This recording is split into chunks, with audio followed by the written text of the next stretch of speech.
ये वाला माइक कम कर रहा है ना, ये नहीं कर।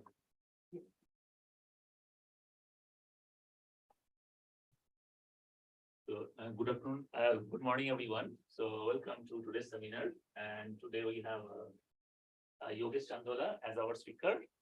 Yogesh is actually from Haldwani itself, but he has done his PhD from NCRA in 2013.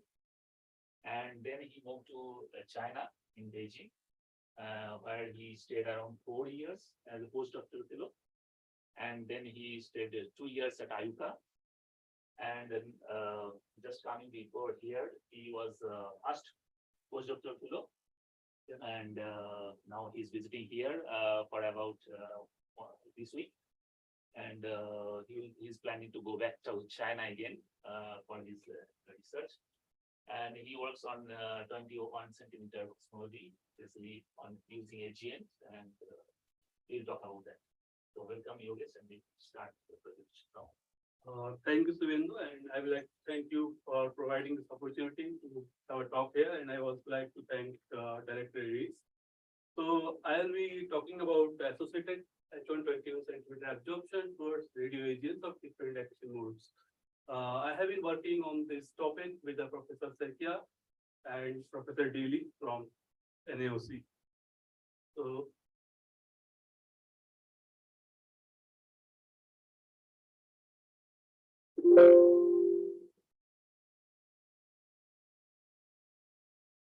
this is the outline of my talk. So I will start with the radio AGN introduction, different accretion modes. And then I will talk about my work on H1 21 centimeter and the future with SKF precursors, and I will summarize my talk. So first 3 topics I will basically cover the problem part, and in the next 2 part I will give the idea about the solutions and then summarize my talk. So radio AGNs, as we know, are the fastest to megapascal scale emission due to non-thermal synchronous process seen in radio wavelength, very high radio power. So power at 1.4 gigahertz, usually greater than 10.23 watt per hertz. And these jets are driven by engine known as active galactic nuclei, which are located at centers of their host galaxies. The famous example is Centros A, as we see in the background image here. So the important part of the central engine is the black hole. So we know that all massive galaxies have central supermassive black holes, but not all of them have AGN phenomena. Also, not all AGN are radio loud or powerful. So it questions what triggers this radio AGN activity. What are the roles played by host galaxy and nearby environment? Does the AGN activity affect the host galaxy evolution? So to answer these questions, we need to have a comprehensive view of the radio AGN itself and its central engine and its host galaxy and environment. So I will start with the radio AGN's introduction. So broadly on the basis of their linear sizes, we classify them in compact radio sources and large radio sources. The compact radio sources are less than 20 kiloparsec in the sizes. And this compactness can be due to the confinement, or these sources are young in age, or it can be due to the projection effect when a large radio source inclined towards our line of sight maybe appear as compact due to Doppler boosting. So these are some examples of the morphologies here. So this is the 4630.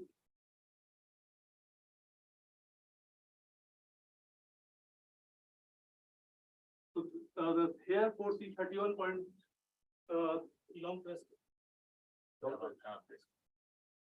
So this source here we see has a compact symmetry object. We see lobes on both sides. So this is the compact symmetry objects. And some sources we see as a jet disruption, family core and jet. This is a 3348 source. And in some sources we have no hotspots and just diffuse emission on the 2 sides. And some has the jets also visible on the both sides of it. So if we see this continuous spectra, we have basically 3 types of flat spectrum or steel spectrum, or some sources have the turnover in their spectra at certain frequencies. So when I say the steel spectrum, it means that in the optically thin part, we have this spectral index greater than 0.5. When I say it is flat, that means it is less than 0.5. For the flat spectrum, objects are basically co-dominated.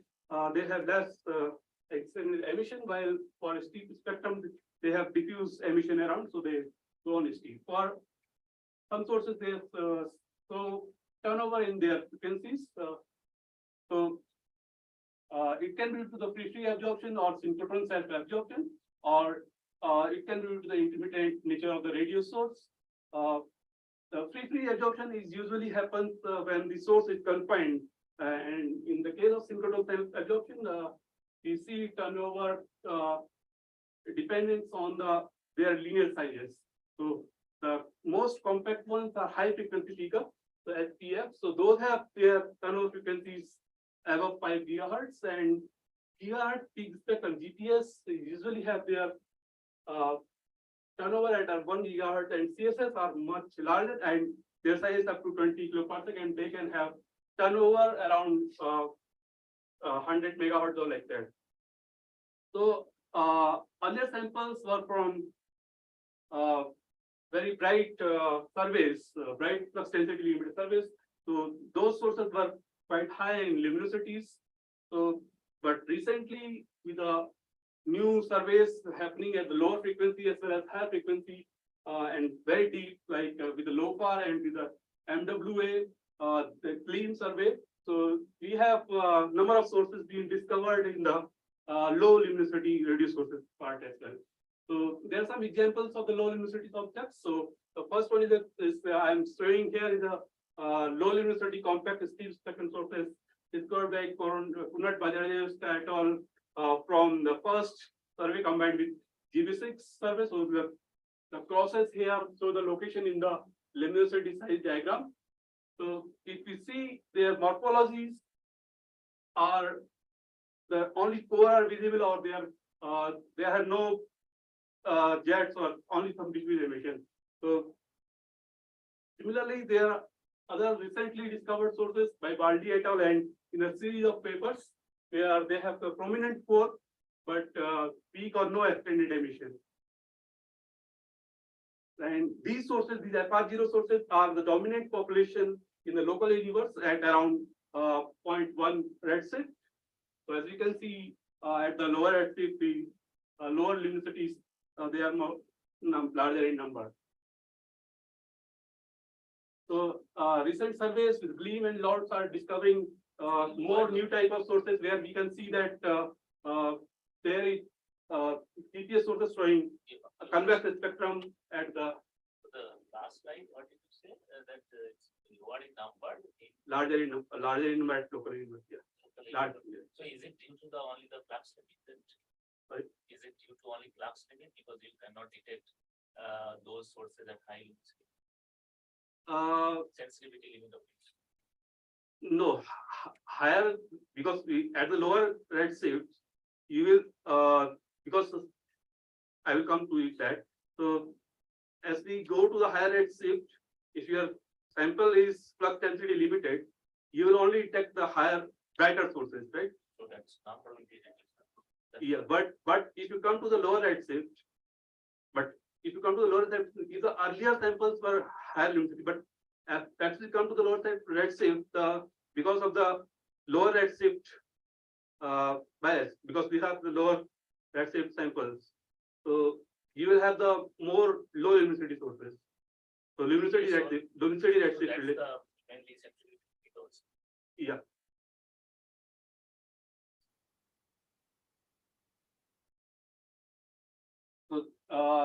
So here I show the luminosity and redshift diagram. So you see that earlier the compact steep spectrums or peak spectrum sources were at the high luminosities being discovered.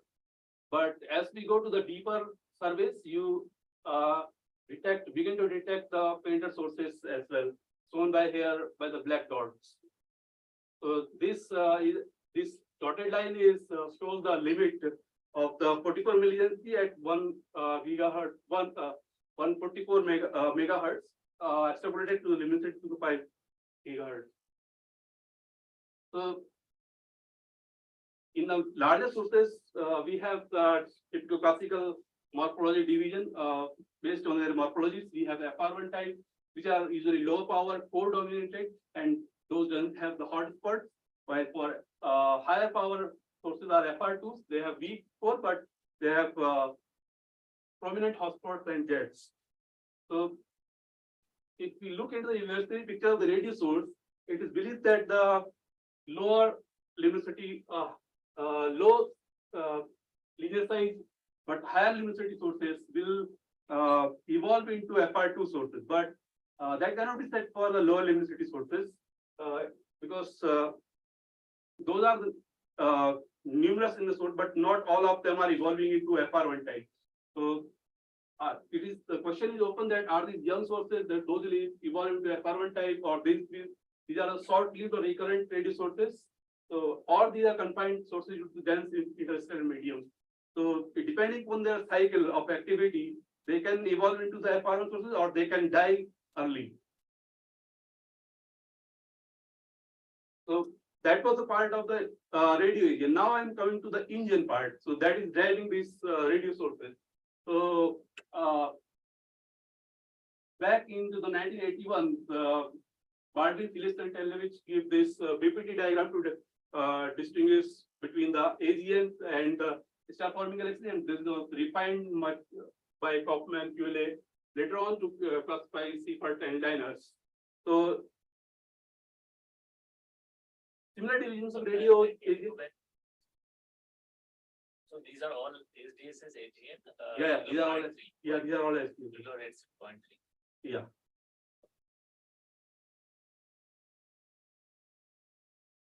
So, similar radio agents based on optical emission lines were done by Lang et al. So, the idea was back given by Hein and Longer, but Lang et al. Followed this, and Buttiglione et al. Using 3CR radio galaxies, and they classified those with strong emission line was classified as high excitation radio galaxies, and these for low weaker narrow emission lines were classified as low excitation radio galaxies.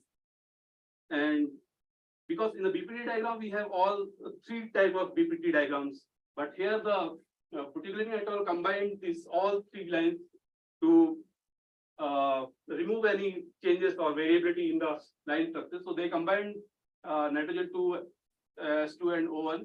So to give sometimes something called excitation index. And in the excitation index, we can see that both type of galaxies, so the bimodal distribution. So low excitation radio galaxies have their distribution less than excitation index less than 0.95, and the high excitation galaxies, which you have combined contain both narrow line as well as broad line radio galaxies, have their excitation index greater than 0.5. Why are you normalizing all these forbidden lines for H alpha and H beta? Sorry? This O3 emission or N2 emission or H2 emission, all these are forbidden transitions, forbidden lines. Why are you normalizing with H alpha and H beta? So these are H beta usually is not that strong line, right? I'm not an AGN guy, but it will just elaborate. Yeah, so usually I don't know much about the optical thing. So H beta and alpha correspond to different parts of the optical spectrum. So I think it has to do the strength of the emission lines. Yeah.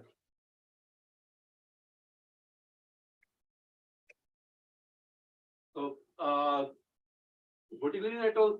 Also showed how the FR1 and FR2 morphology corresponds to LERG and HERG classification. So HERGs has dominantly FR2 type of morphology. So these are large radio samples, large galaxy radio samples, not compact ones.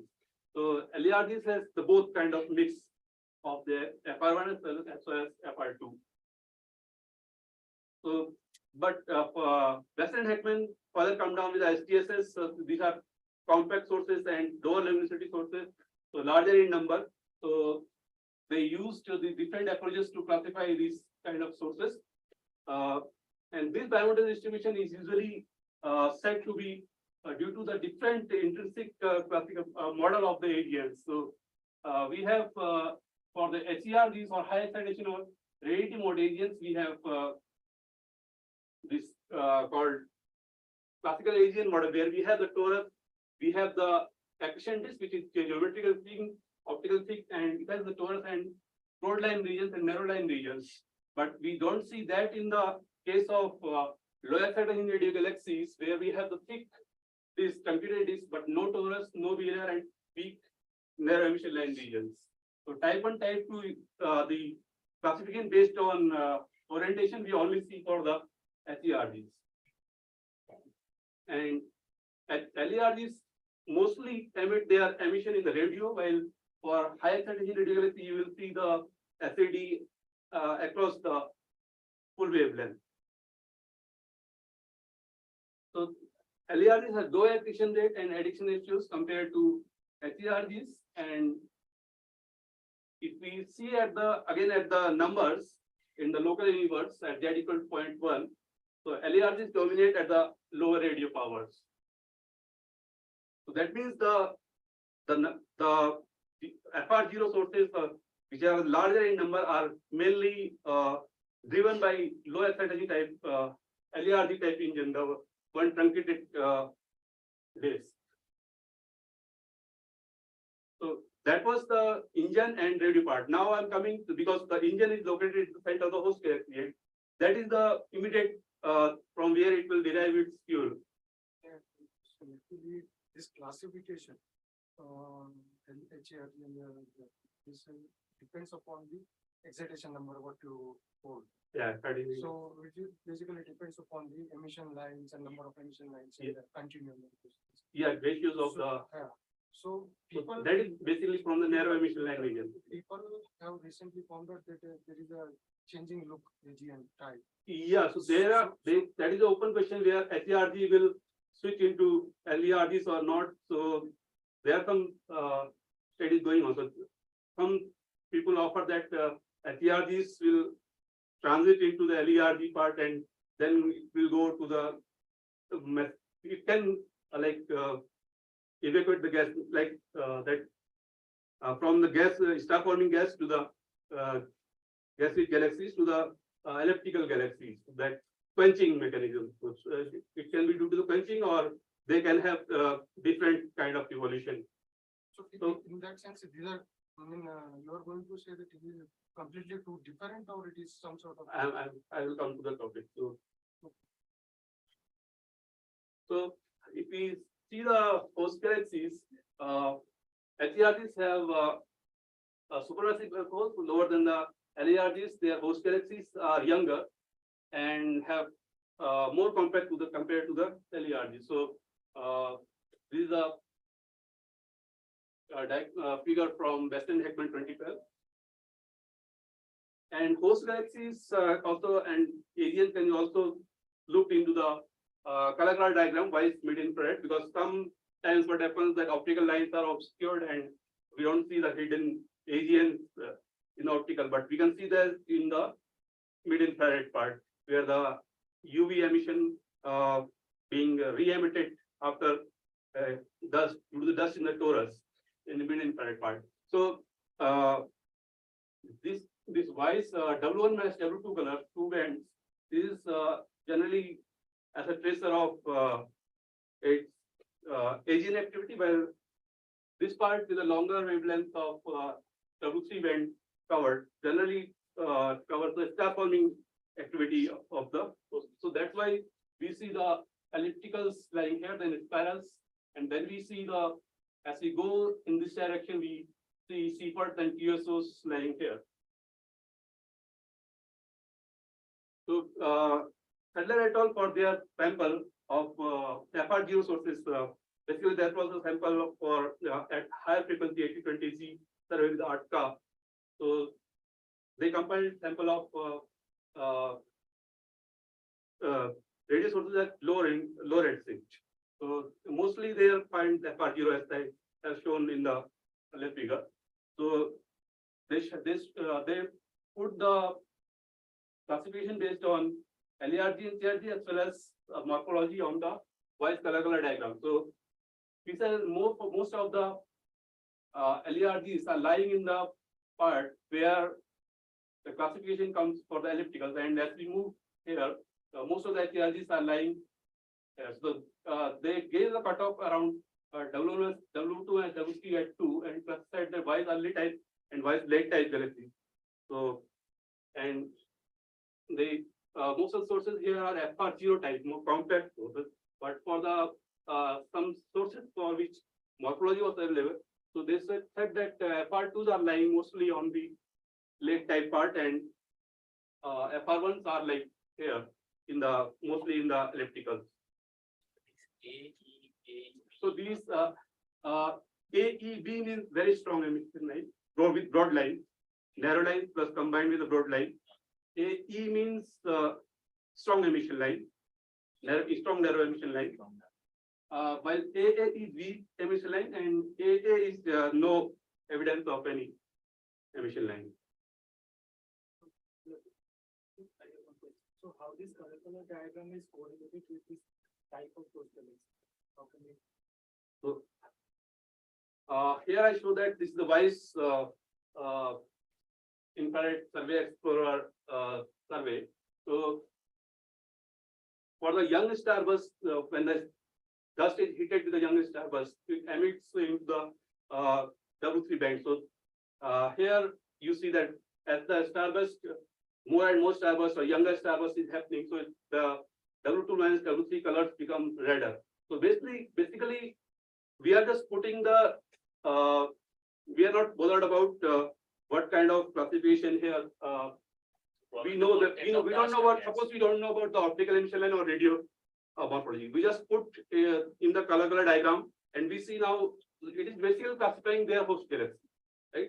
Depending upon the host galaxy. Content of dust and gas. Yeah, content and dust and gas. So if it is young or more radiated than UV part, we say the UV and other.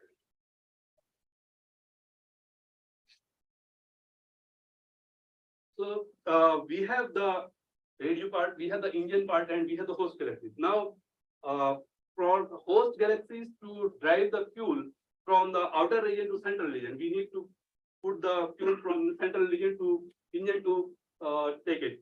So we have earlier theoretical models which say that the mergers might be causing the losing in angular momentum, and that is causing the travel of the gas from outer region to the central pathway. But there are some contradictory observable evidence. Some people say that there are evidences for mergers which are giving like this, like AGN, but some are say that no, it is not seen. There are contradictory evidences, and some say that it is a secular spinning, like some sources like Seifert like nuclei. They don't have the typical bulge as we see in the ellipticals, and pseudobulbs they name it. So the presence of pseudobulbs have the higher rate of Seifert like nuclei. So, and if you see in the jet mode, the ellipticals are mostly in the cluster for dense environment. So they are fused because they are old population. Their gas is exhausted. They are mostly dependent on the already used material. So they try to recycle it. So there can be the outer gas, the hot halo gas around the galaxies, and that can come to the inner part, the warm gas, by cooling. So cooling can happen in the Bondi equation. Like simple, there is symmetric spherical ball of gas, hot gas, and that falls down into the elliptically into the center. But in the realistic conditions, that doesn't happen. So there is always some interruption, thermal instability there, and that due to that the cloud first condense and separates from the hot gas, and then forms the filament before it fuses the central engine. So in the support of the Bondi equation, the Allen et al. Gives the related the Bondi equation energy and the jet energy, and so that is correct, but some people don't agree with that. So like Gustai and Tremblay et al. So there is also contradictory views in this part as well. So our Bondi to how it is calculated?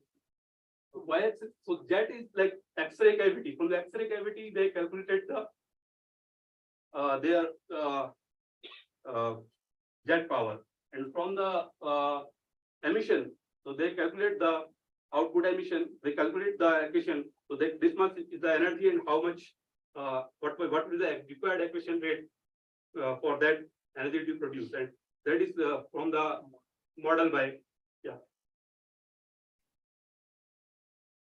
So we have the fueling, but the engine also gives back to the host galaxy and surrounding. So that will also affect the evolution of the host galaxy. So the effect of the center engine can be in the form of two forms. As we see, there are two types of AGNs. So while HERGs emit in the radiation, radiative feedback that can happen in the form of wind or radiation, and for LERGs that can have the mechanical feedback from the ionized plasma, giving it feedback.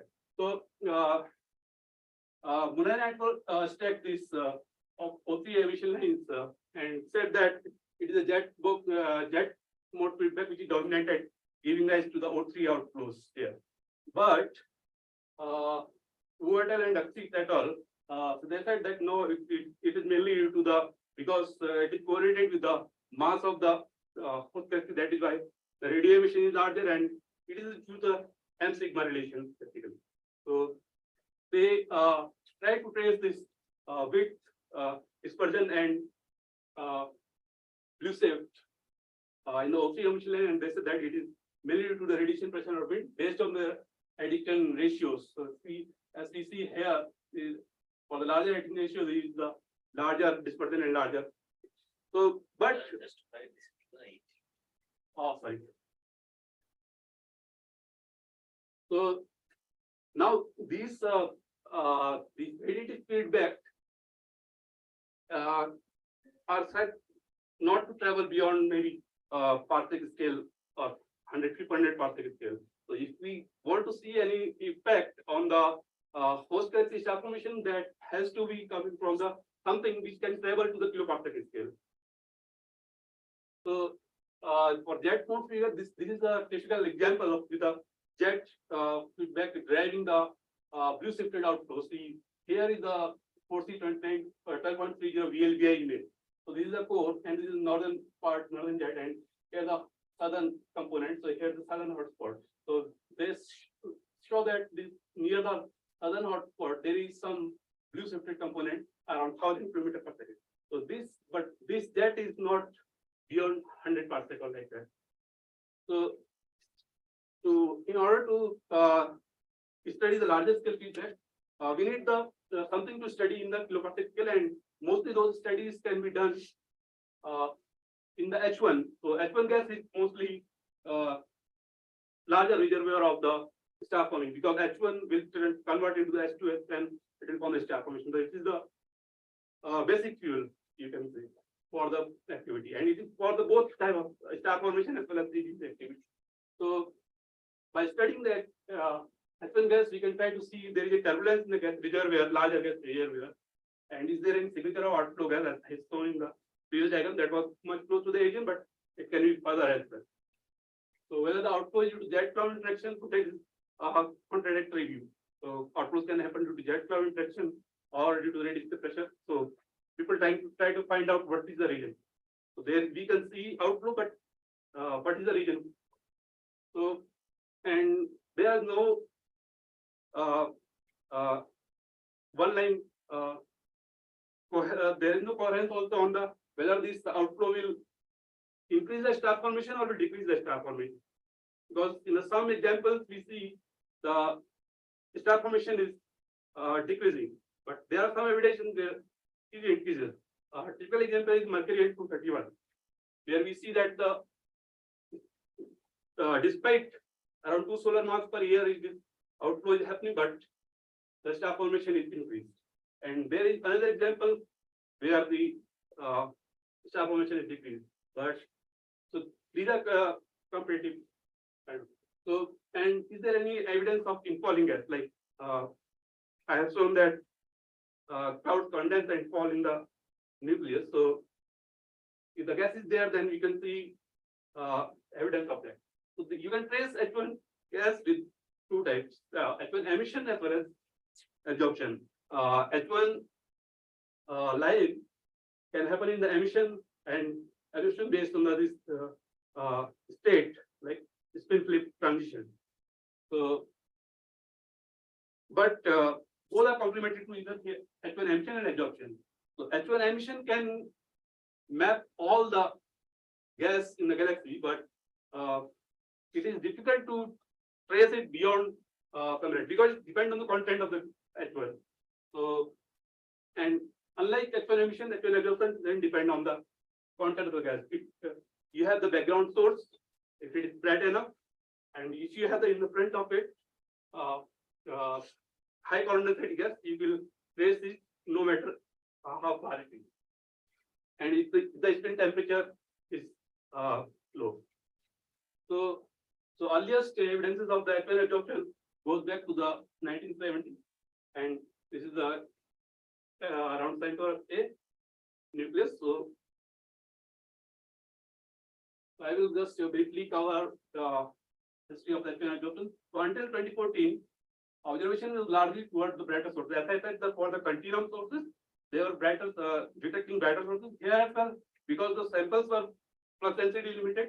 So, and we need for that one absorption as well as bright sources, right? So that's why earlier people try to see first the taking the bright source in the sample and just observe it to detect the gas. But as we need for the complete picture, we also need to check how the low luminosity sources. So there are few samples like Imon Sagar 2010 and Chandola 2011. We have studied, and in 2014 there were large survey of low luminosity sources by Garabato and McAgee et al. Their study survey around 250 sources. So these studies by Gupta et al. Shows that the carbon densities increase as the lower sizes. As size of source is compact, and so here the squares are much extended sources and circles are CSS, and this may be CSS APS objects. So as we go along this direction, so the carbon density is higher. So and detection rate is also higher. So it can be due to either the gas is evolving because the for the compact sources the gas is more amount of gas is there and we are able to detect, and for the other sources it is not there in order. It can be due to geometrical effect, Poisson effect as well. So this was the earlier study was for by larger luminosity sources. So lower luminosity sources, the black dots are the lower luminosity sources, and blue ones are from Gupta et al. High power sources. So we found that this relation is also consistent with the lower power as well. Most of the sources you have upper limits or we have actually from here around 7 detections in this sample. So yeah, so it was around small sample of 18 sources. and it goes up to 1 kpc. So this is log. Yes, the 10 to 10 kpc. And, Yeah. and the log before it was going up to 100 kpc. Yeah, so here we have not taken the extended source. We are just comparing CSS and GPS type objects.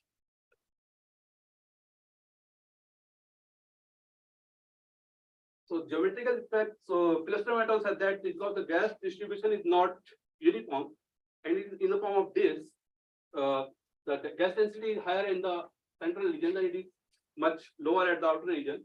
And what we have is a projected linear size. The projected linear size traces along dense region background radio source, because we will not be able to trace along this source. We will be tracing the actual absorption toward this source. So here, if it cuts along the line of sight denser region, we will get the denser. So as more the compact is source, we trace the denser gas. If it is extended, we trace the less dense gas. And there also evidences like Imon et al. They say that the compact sources have the higher gas in those pores. So, and for the as far as the redshift is concerned, there are very few detections, very few searches beyond redshift of 0.3 or like that. So that shows here the number of third case, and the gray part shows the number of detections. So as we go toward the higher redshift, the number of detections falls. So Karan et al. Argue that it is mainly because there is a well-placed bias, because these sources at the by redshift, because it's the higher redshift, we are by default selecting the sources with a higher UV luminosity, and it is ionizing the complete H1 gas.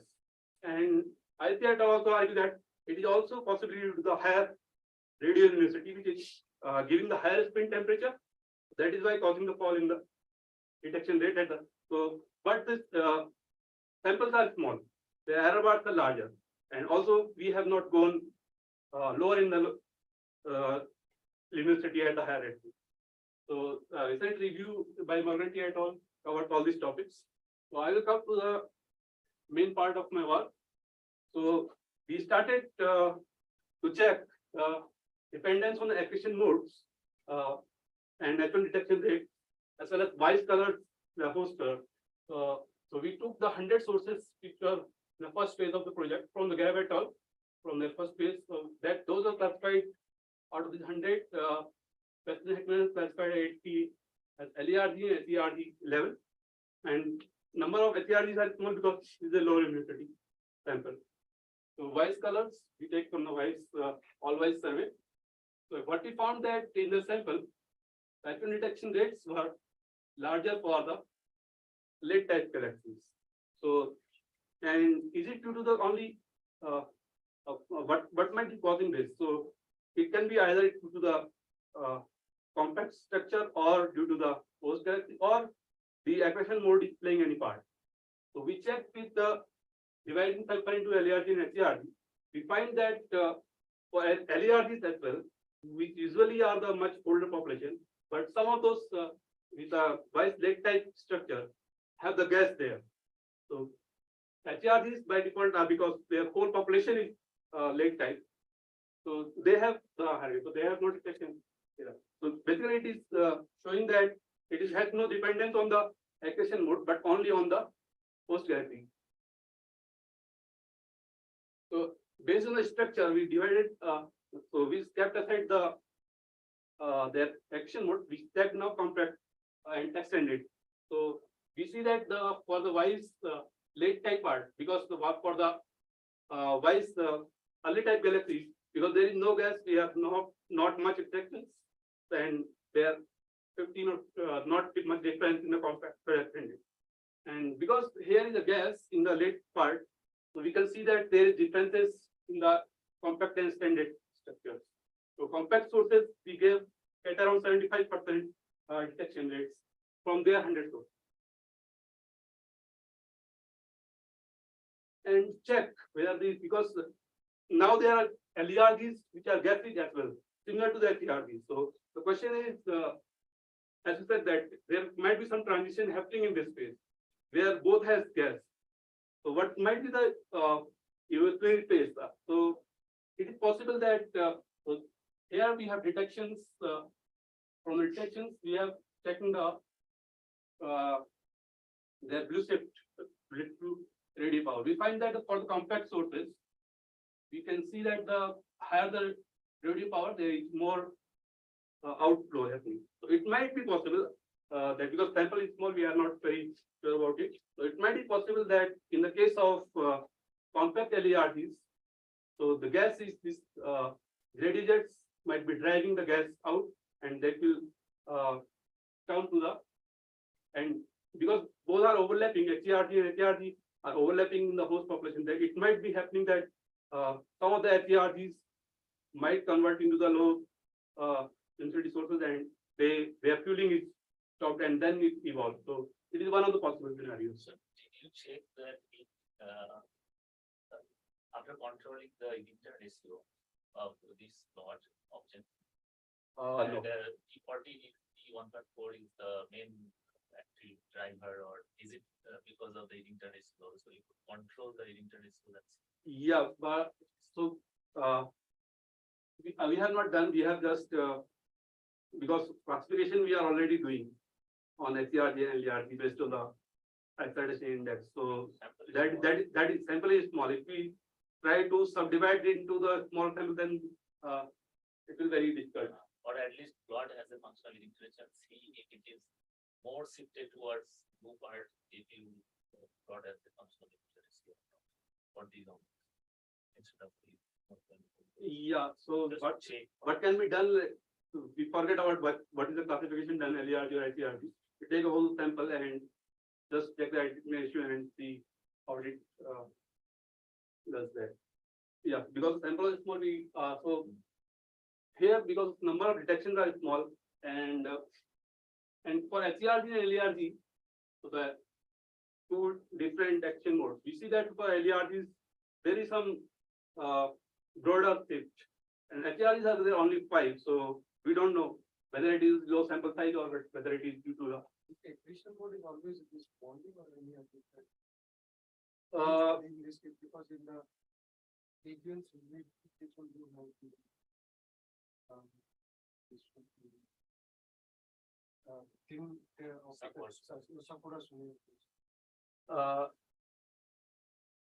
Yeah, so there are so bonding accretion that is from the larger scale coming to the central region, right? So it has nothing to do with the central region accretion.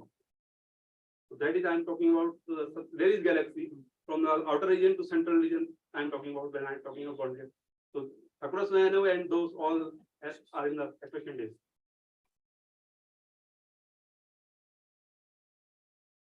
So because sample is small, so what we did, we because these people have larger sample now.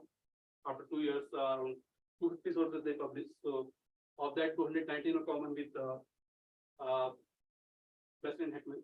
So in order to increase the number of HERGs, we tried with the wise late time sample and observe with KMRT as well, so that we can add HERGs to that sample.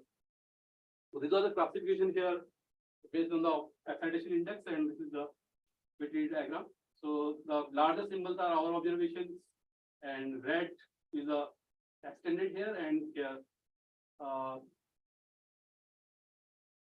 green is the extended HERGs, and blue and magenta are the compact ones. So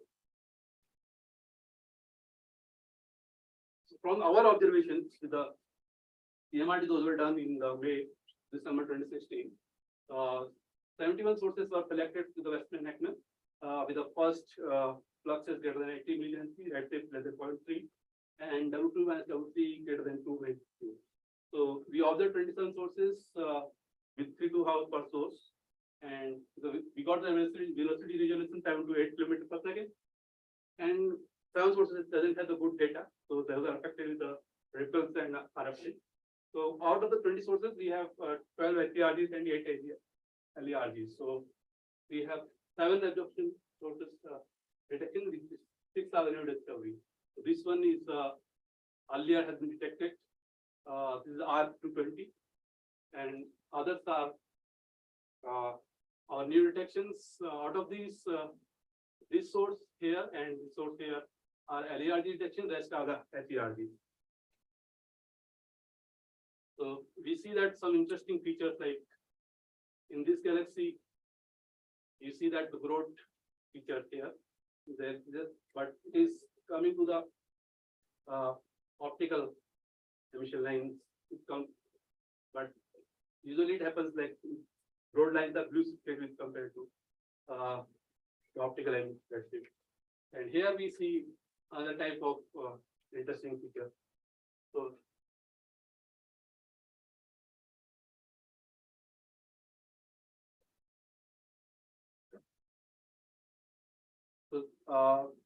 earlier results, I have shown the earlier paper that detection rate are higher for the wise vector. So it is in this sample as well, we have the same inclusion. But in the earlier sample, there were only 11 HERGs. So we were not sure to say that HERG is higher detection rate. But here we have almost double the number of HERGs detection. So here we can say that HERGs has the higher detection rate as compared to the LERGs. And again, we are consistent with the wise color. So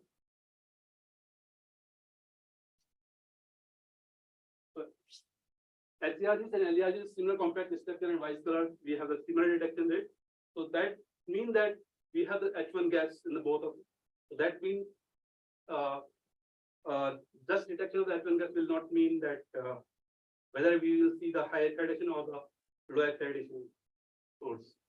So detection of the accretion mode, whatever accretion mode we will see, it depends on the how efficient it is tuning, and we don't have the resolution enough with the, either with the WSRT or JMRT to trace the pinpoint the H1 gas in the source, and not we have the VLBI images from which we can say that it is coming from this point. H1 is coming from. So we have just brought conclusion here. So looking into the again radio power, this here we also check for the radio power, because the radio power causes the higher spin temperature and it can decrease the detection rate. So whether it is happening here, so we divided our sample into the low luminosity and intermediate luminosity. So beyond the median radio luminosity of the sample is 2.4 watt per hertz, 10 power. So here we see that there is no dependence on the radio power detection, almost similar within error bars. And but as we move into the vice color, so it is basically a post galaxy which is giving us the detection resistance. It is not affected by the luminosity here. So now looking into the kinematics. Yeah. So here we have double the numbers of sources, the detection. So now we have instead of 5 we have 10 HERGs, but still the number is low. So here again for the LERGs, the dispersion is large, while for the HERGs they are mostly confined into -200 to +200. Due to the low number of samples, we cannot say that HERGs are giving the narrow not having. But why in our case, why it is happening? So we try to see that. So if we see the like O3 luminosity is 10 power 42. So that corresponds to 10 power 46 in the AGN output. So that AGN output should drive the radiative output, should drive the outflow as seen in the this here. So Morganti et al. Argue that this H1 outflow is due to the radiative wind, so at large scale. So this kind of wings we should have detected, but our sensitivity was not that high. So we could have missed those, because here we need the optical depth less than 0.004, and for that we need to reach much deeper. And to check for the why it is not due to the now we are left with the kinematic code. Why it is not happening in the HERGs in our sample tube? Because it should have both kind of feedback, right? Radiative as well as jet, because it is high excitation radiativity. For LERGs, it is only to the jet. So in the, it depends how the jet is coupling with the ISM. So if it is inclined, in the case of low power, so it will interact more with the ISM. So this is a simulation by Mukherjee et al. So they said that the inclined jet couples more with ISM. So that might give rise to more outflows as compared to the jet, which is not interacting and coming out in the polar direction. So what might be happening in this case in our sample? So either the radio sources are very compact, not yet evolved to the ISM level, or their jets have different inclination. That is why it is coming. So it might be due to jet inclination. Observationally, there is a bifurcation in the HERGs and then jet inclination. At the lower priority powers for the HERGs, some people there are some VLBI objects, not for these sources.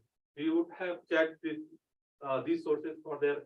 So if for HERGs we would see a similar kind of disruption, that would mean that it is interacting, right? So broadly saying. So we have not checked for our sample, but some people say that for in the HERGs, because in their sample they see that there is interaction. There is some, so that is from Jarvis et al. Paper. So it can be happen because our sample is small, so it is not that this class of sources will have this kind of effect. So it is only for our sample I'm saying 10 sources why it is happening. It might be for our in our case. If we enlarge the sample, we might see jets also interacting in the HERG. So only from 10 to 10 we cannot say whether it is the case for the whole class of HERG. So what we need is a large survey where we have large number of H1 detection and large number of broad line. From optical surveys we have in the thousands of lines, but in the case of radio, because of sensitivity and because the survey speed, because for one source to observe you need 3 to 4 hours the interferometer like TMRT, and if we go to the 1,000 sources you will not get time for 3,000 hours like that. So we need something which can survey in less time, larger number of sources in less time, and go to the lower depth. So there are different surveys which are ongoing. STAR is with the shallow survey with WSRT, FRT. So what they have now, new feeds have multiple beams detected in their feeds. So now you can detect in the multiple directions. So they can do the survey and get the signal for multiple number of sources. So Crafts survey the past that I will be talking in my detail.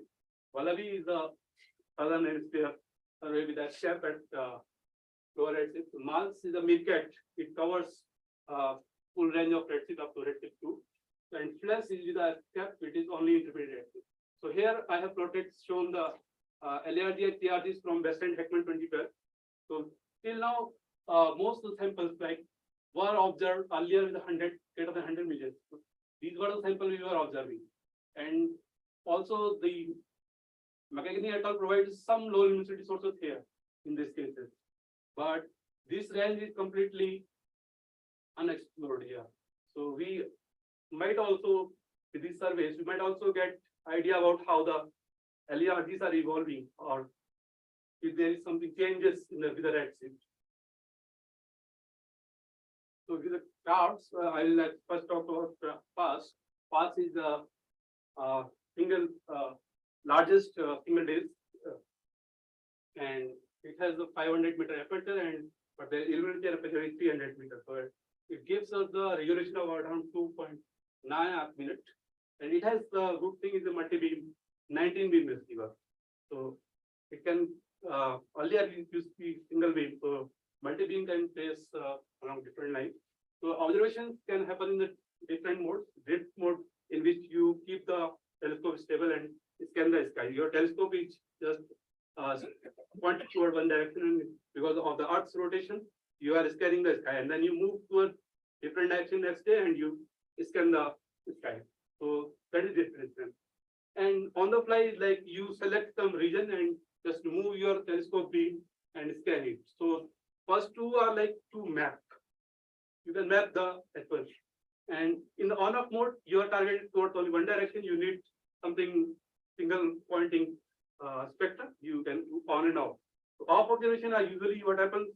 There is some standing waves to the other better source of some spurious radiation. So you need to remove those people. I will come to that. So this is a CARS survey. This is a large multi-purpose distribution survey which will cover -14 to +66 degrees. So almost up to northern hemisphere. So earlier survey with Arecibo, alpha survey didn't cover up to that range in the declination, and it is much deeper, around 2 to 3 times, because telescope is much sensitive, so it can go much deeper. So here we expect to project 1,000 pulsars and 10^6 galaxies in H1 emission. That will almost make it earlier alpha survey detected around 30,000. So significant order of so around 1,000 absorption detection. So that will be significant increase in the number what we have now. So till now we have from the all surveys consider around 200 sources detection. And if you divide into some sample, then you cannot make a study. So if we get around 1,000 sources or like that, that will put much more constraints on the sample. So this is the example, not from this card survey. Here you can see card survey, the field rotated by 23.4 degrees, so that the Nyquist sampling happens, and then it is scanned. So, and then you move to the 20 arc minutes above or below. In this way, it is scanning whole sky. So this is from the commissioning phase, just to test whether this scan can discover the H1 absorption. So here these people discovered the H1 absorption lying in around 12 seconds, because when this is a 3 arc minute beam, and when the sky is transiting through it, so the particular source will be on the beam only for 12 seconds. So within 12 seconds, you can detect this H1 absorption, but for some interferometer, you need 3 to 4 hours. So it is significant decrease in the observing time. So if you look into the sensitivity, craft sensitivity along with declination, because sensitivity will also depend on the declination, because as you move, your zenith angle is changing, your illumination of the aperture is changing. So due to that, your sensitivity will also depend, and the beam size depends on the redshift, and as well as because it depends on the frequency. So you have the both effect of beam size as well as declination on the sensitivity, and it is most sensitive because telescope is located around 26. So here it is more sensitive, less RMS noise. So it is for 2.5 kilometers per second. So if we make it 10 kilometers per second, we can go till 0.8 or like that RMS noise. So if we translate into the optical depth, so like you can get the idea about 50 milliradians so. So you will have the best sensitivity at 20 to 40 in declination, and you can, for the brighter sources, you can go much deeper in this range. So there are some issues as well, because there are some issues as well. In the 0.1 to 0.2 axis, there are satellites RFI. So you might not detect at the daytime. So at the night time, the signals are much better. So this is from this RFI part is from the 2018, 2019, but there is significantly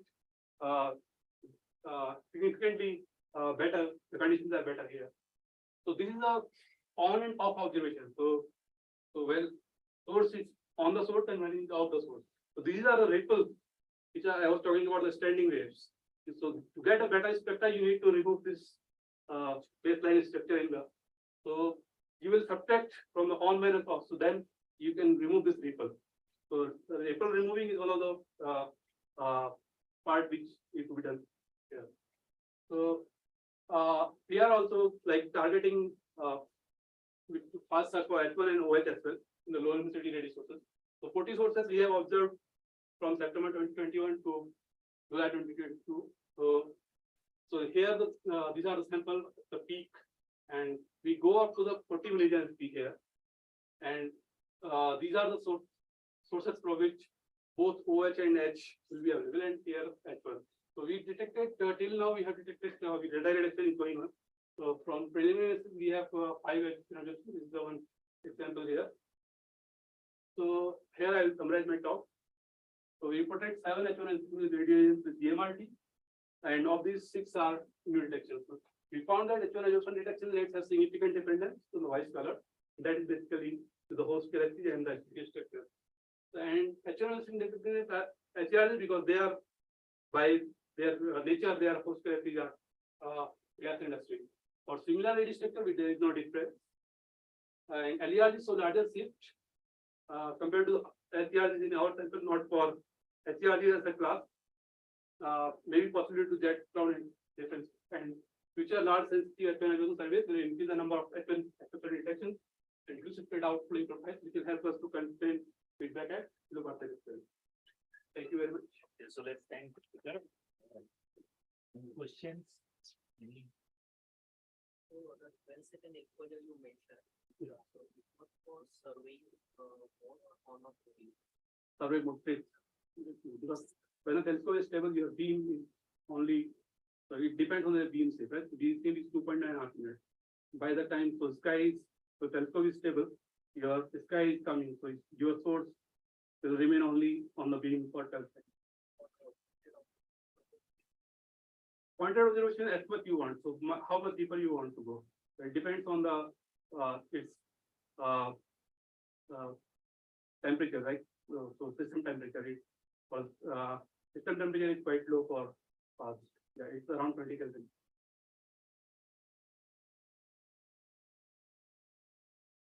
Any other questions or from online online audience?